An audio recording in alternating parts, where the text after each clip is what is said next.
ഒന്ന് രണ്ട് പേര് പറഞ്ഞ് കണ്ടന്റ് കിട്ടിയില്ലേ, കണ്ടന്റ് എന്ന് പറയും. ഈ കണ്ടന്റ് എന്ന് പറയുന്നത് നമ്മളുടെ ഓരോരുത്തർക്കും ലൈഫിൽ ഓരോ അനുഭവങ്ങളുണ്ട്. അത് നിങ്ങളൊന്ന് മനസ്സിലാക്കണം അല്ലേ. നമുക്ക് ഓരോ ലൈഫിലും ഓരോരുത്തർക്കും എന്തുമാത്രം കാര്യങ്ങൾ പറയാനുണ്ട്.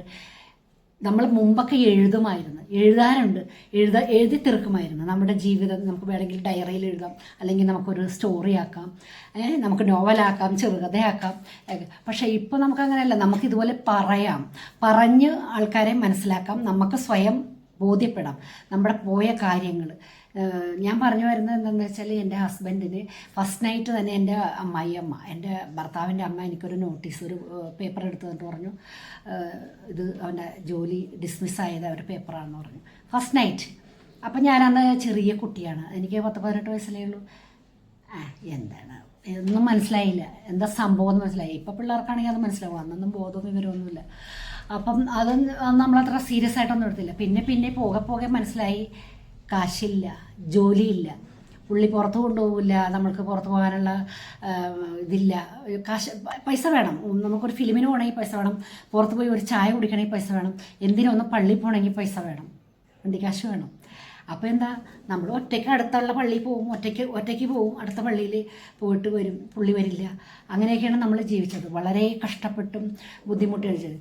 ഞാൻ എൻ്റെ മോളുണ്ടായി, കഷ്ടപ്പാടായിരുന്നു. വീട്ടിൽ എൻ്റെ അമ്മയാണ് എന്നെ ഹെൽപ്പ് ചെയ്തുകൊണ്ടിരുന്നത്. എൻ്റെ സഹോദരി ഗൾഫിലായിരുന്നു, അവരും ഹെൽപ്പ് ചെയ്തിരുന്നു.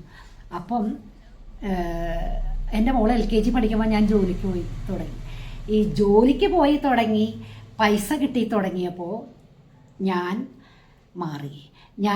ഞാൻ ആകെ ക്ഷീണിച്ച് എല്ലും തോലുമായിട്ടിരുന്ന ഞാൻ വണ്ണം വയ്ക്കാൻ തുടങ്ങി. കാരണം എന്താ, പൈസ ഉണ്ടാക്കാൻ തുടങ്ങി, ജോലി എടുക്കാൻ തുടങ്ങി, അത് നമ്മൾ ഭക്ഷിക്കാൻ തുടങ്ങി, ഭക്ഷണം നമ്മൾ കഴിക്കാൻ തുടങ്ങി, നമുക്ക് ഇഷ്ടമുള്ള ഭക്ഷണങ്ങൾ കഴിക്കാൻ തുടങ്ങി. അപ്പം നമുക്ക് സന്തോഷം വരുമ്പോഴാണ്. പൈസ ഉണ്ടെങ്കിലേ സന്തോഷമുള്ളൂ. അല്ലാതെ നമ്മൾ കുറച്ച് സഹതാപം പിടിച്ച് വാങ്ങിയിട്ടോ, അല്ലെങ്കിൽ ആരുടെയെങ്കിലും കയ്യിലുള്ള ഒരു നേരത്തെ വാങ്ങിച്ചിട്ടോ, അല്ലെങ്കിൽ ആരെങ്കിലും ഹെൽപ്പ് ചെയ്തിട്ടോ, അതിലൊന്നും നമ്മൾ ശാശ്വതമല്ല. നമ്മൾ ജോലി എടുക്കുക, സമ്പാദിക്കുക,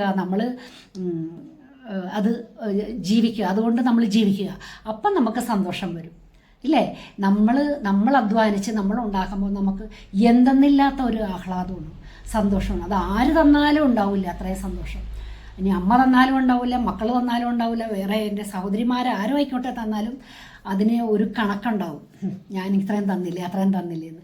അപ്പം ഞാൻ പറഞ്ഞു വരുന്ന എല്ലാ മക്കളോടും പറഞ്ഞു വരുന്നത് എന്താണെന്ന് വെച്ചാൽ, വിദ്യാഭ്യാസം ഉണ്ടായിട്ടും അച്ഛൻ്റെയും അമ്മയുടെയും തണലിലും സഹോദരന്മാരുടെ തണലിൽ കഴിയുന്ന ഓരോ മക്കളോടും എനിക്ക് പറയാനുള്ളത്, ജോലിക്ക് പോകണം, അധ്വാനിക്കണം. ഡോക്ടറാണെങ്കിൽ, എൻജിനീയർ ആണെങ്കിലും, വക്കീലാണെങ്കിലും, വേറെ എന്തെങ്കിലും ജോലിയാണെങ്കിലും, അതാണ് പഠിച്ചത്, ഞാൻ അത് മാത്രമേ ചെയ്യുള്ളൂ എന്ന് പറഞ്ഞ് നോക്കിയിരിക്കരുത്. നമുക്ക് പൈസ കിട്ടുന്ന മാന്യമായിട്ടുള്ള തൊഴിൽ നമ്മൾ ചെയ്ത് ജീവിക്കാൻ നോക്കണം. അങ്ങനെ നമ്മൾ മുന്നോട്ട് പോകണം. അങ്ങനെയാണ് ഓരോ സ്റ്റെപ്പും നമ്മൾ കയറി വരുന്നത്. പിന്നെ നമ്മൾ പഠിച്ച ജോലി നമ്മൾ ട്രൈ ചെയ്തുകൊണ്ടിരിക്കണം, നമുക്ക് കിട്ടും. അപ്പം നമ്മൾ എപ്പോഴും മടി പിടിച്ചിരിക്കാതെ, മറ്റുള്ളവരുടെ വാങ്ങിച്ച് അവരുടെ ഹെൽപ്പ് വാങ്ങിക്കാതെ, നമ്മൾ സ്വന്തമായിട്ട് അധ്വാനിച്ച് സ്വന്തമായിട്ട് നമ്മൾ മുന്നോട്ട് പോകാൻ എല്ലാ മക്കളും, എൻ്റെ വാക്കുകൾ കേൾക്കുന്ന എല്ലാ സഹോദരന്മാരും എൻ്റെ മക്കളാണ്. എൻ്റെ മക്കളുടെ പ്രായമൊക്കെ ഉണ്ടാവുള്ളൂ നിങ്ങൾക്ക്. അപ്പോൾ നിങ്ങളെല്ലാവരും മനസ്സിലാക്കണം, ഈ ചേച്ചി, ഈ അമ്മ പറയുന്നത് കാര്യമല്ലേ എന്ന് നിങ്ങൾ ചിന്തിക്കണം.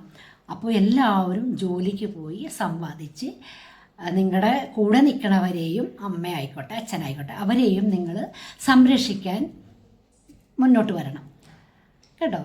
അതാണ് എനിക്ക് പറയാനുള്ളത്. അല്ലാതെ നമ്മളിങ്ങനെ അയ്യോ ജോലിയില്ല, കാശില്ല, അവർ തരും ഇവർ തരും, കുറേ പള്ളിയിൽ പോയി പ്രാർത്ഥിക്കുക.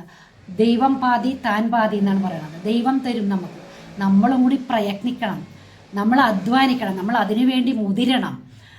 നമുക്കറിയാവുന്ന ജോലി എന്ത് ആയിക്കോട്ടെ, അത് ഇപ്പം സ്ത്രീകളാണെങ്കിൽ എന്തെല്ലാം തൊഴിൽ മേഖലകളുണ്ട് ഇന്നത്തെ കാലത്ത്, ഒരുപാടുണ്ട്. അപ്പോൾ അതിൽ ഏതെങ്കിലും നമുക്ക് ഇഷ്ടമുള്ളത്, നമ്മളുടെ ചോയ്സ് എന്താണോ അതനുസരിച്ച് മുന്നോട്ട് പോകാം.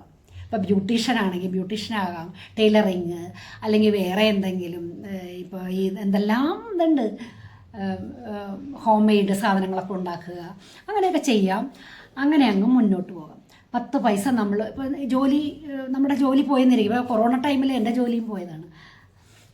എന്നാലും ഞാൻ വെറുതെ ഇരിക്കുന്നില്ല കേട്ടോ. ഞാൻ എൻ്റെ വരുമാനം ഞാൻ കണ്ടെത്തുന്നുണ്ട്. എനിക്ക് ആരെയും ബുദ്ധിമുട്ടിക്കാൻ താല്പര്യമില്ല. അപ്പോൾ അതാണ് നമ്മുടെ ഏറ്റവും വലിയ സന്തോഷം. നമുക്ക് 10 പൈസ നമ്മളുടെ സ്വന്തമായി നമ്മുടെ കയ്യിലുണ്ടാകുമ്പോൾ നമ്മൾക്കത് വലിയൊരു സന്തോഷം, ഹാപ്പിനെസ്സാണ്. അപ്പോൾ പൈസയാണ് മുഖ്യം അല്ലേ, സമ്പത്താണ് മുഖ്യം. അല്ലാതെ അവിടെ ഒരു സിമ്പതിയും സഹതാപവും സ്നേഹവും ഒന്നും ഉണ്ടായിട്ട് കാര്യമില്ല. ഇതെല്ലാം വേണം, പക്ഷെ ആദ്യം നിൽക്കുന്നത് സമ്പത്താണ്. സമ്പത്തും നമ്മുടെ മൂല്യം, നമുക്ക് കിട്ടുന്ന പൈസ, അത് എത്ര ആയിക്കോട്ടെ, അത് 100 ആയിക്കോട്ടെ, 200 ആയിക്കോട്ടെ, 1000 ലക്ഷം കോടി ആയിക്കോട്ടെ, നമ്മുടെ സന്തോഷത്തിന് അത് മുന്നോട്ട് നയിക്കും. അപ്പോൾ ഇത്രയേ ഉള്ളൂ. പിന്നെ വരാം, നാളെ വരാം. Okay, by.